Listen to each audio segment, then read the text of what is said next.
What's up, YouTube? It's your boy D Wayne bringing you another video for you guys. Firstly, what I'm gonna do is I'm gonna give you a bit of an update to my Dragon Ruler Atlantean profile, and also I'm gonna give you a deck profile for my Dragon Ruler Fire King Firefist deck. All right, so let's start off with the updates for the Dragon Ruler Atlantean profile.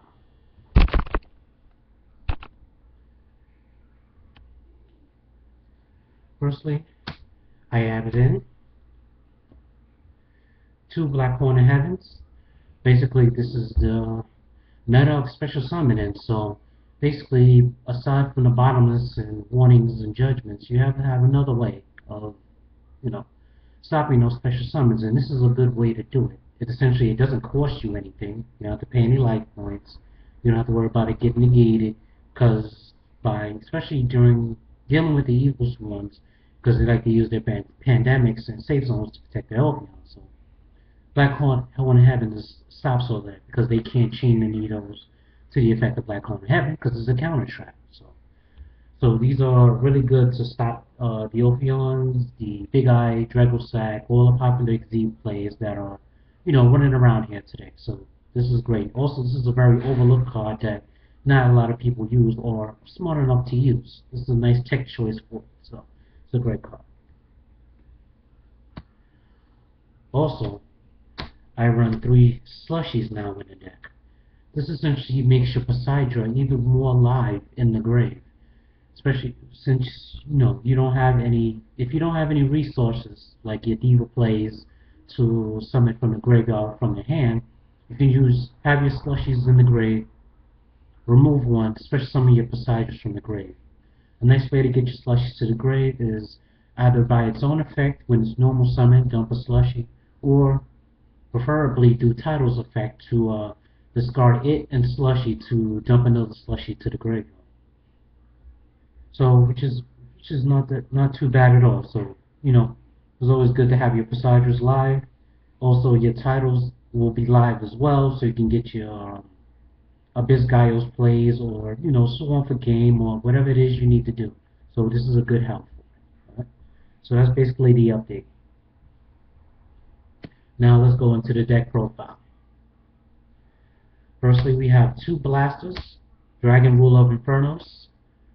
The super big boy of the deck, of course, as Dragon Rulers are all the rage right now. So essentially what I explained in my last video, I don't run them all together because they're way too cheesy to be ran together. So basically I run them in their attribute decks, which will also make them shine as well. So basically the effects is basically discard it and another fire monster to pop a card on the field.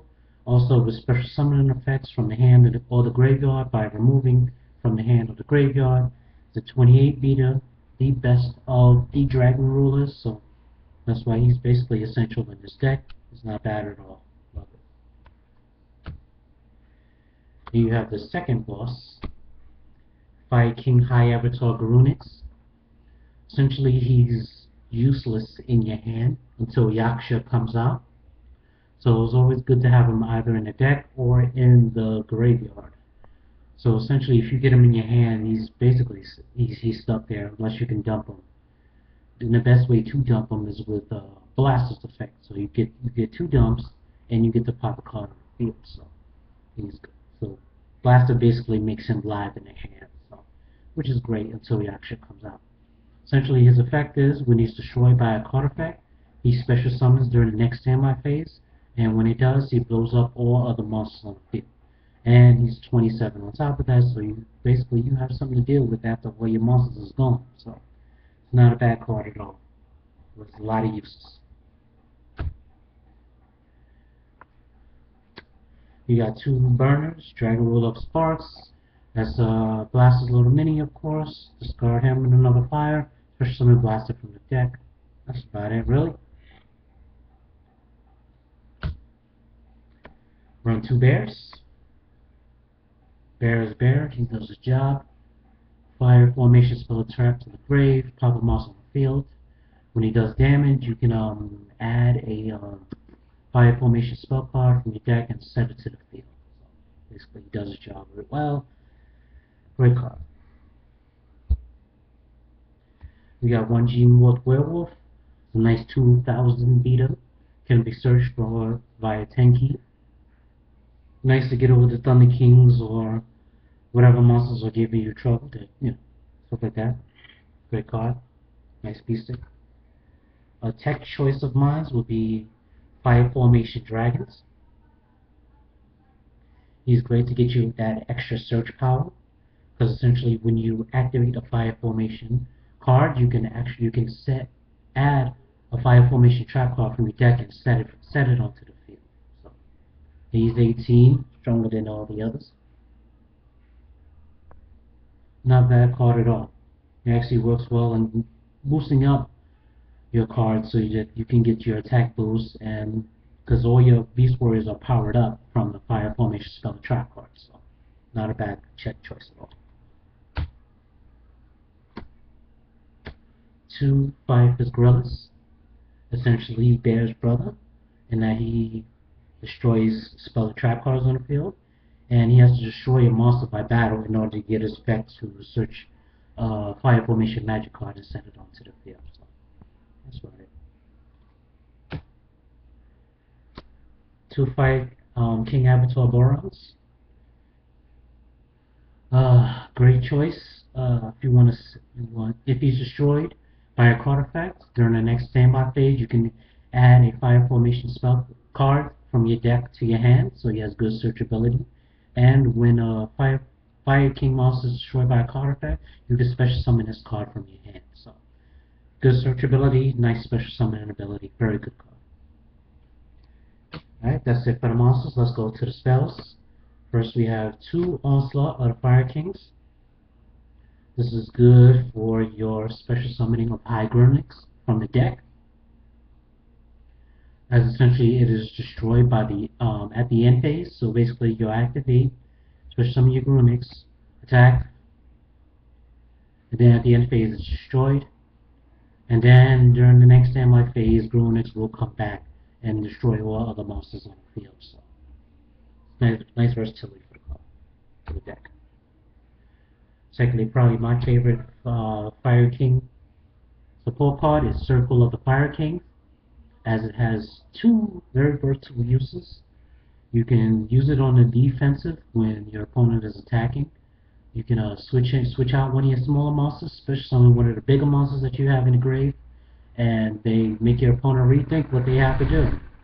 So you can have a burner on a field. The opponent goes to attack it. You activate Circle of the Fire Kings, send a burner to the grave, switch some of your blaster or your Fire King from the graveyard, and make them rethink what they have to do. Like, yeah. Okay, and also on the offense, when you're pushing basically for game, because this deck can do a little bit of swarming. So you get your attacks off, do the submission amount of damage you want to do, activate one of these, search out one, especially some of one of your big monsters that you may have in the grave, and then push for game. So luckily you can only activate this once per turn. If you can activate this more than once, possibly even 3 times per turn, broken. That's why they put the restriction on it. So it's a great card. Alright, we have 3 Formation Tenkies. Obviously the very, very essential searcher of the deck. Searches for any of your Beast Warriors, and it gives them a 100-point boost.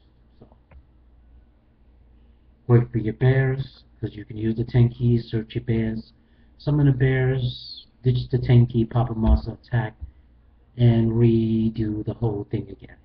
So it's not that bad of a card at all. Very essential for the deck. 2 Tenzus. 2 Fire Formation Tenzus. Gives you that extra summoning ability once per turn. You get an extra normal summon a set. Yeah, you get extra normal summon of Beast Warriors on top of your regular normal summon set.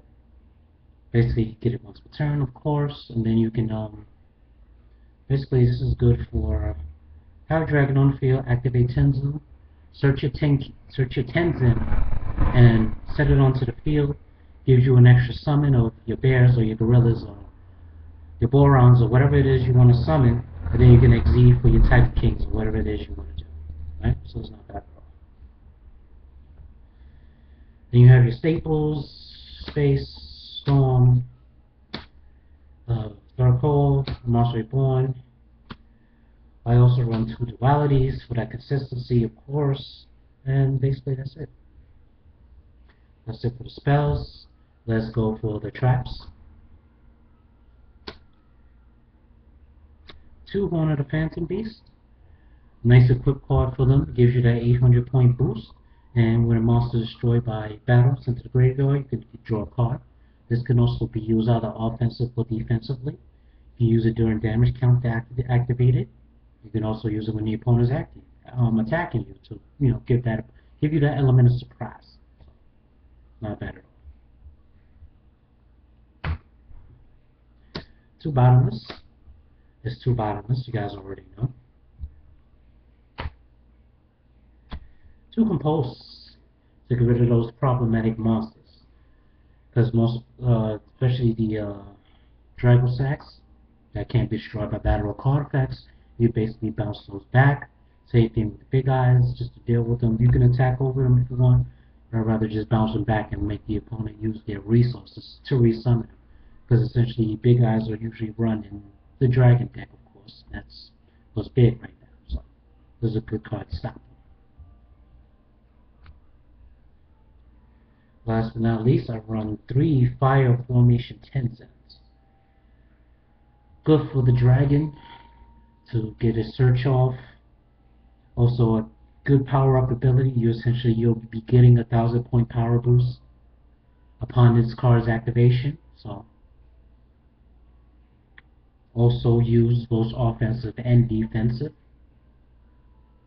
This won me basically my Evil Sworn matchup that I had recently, because they were too afraid. They didn't have anything to.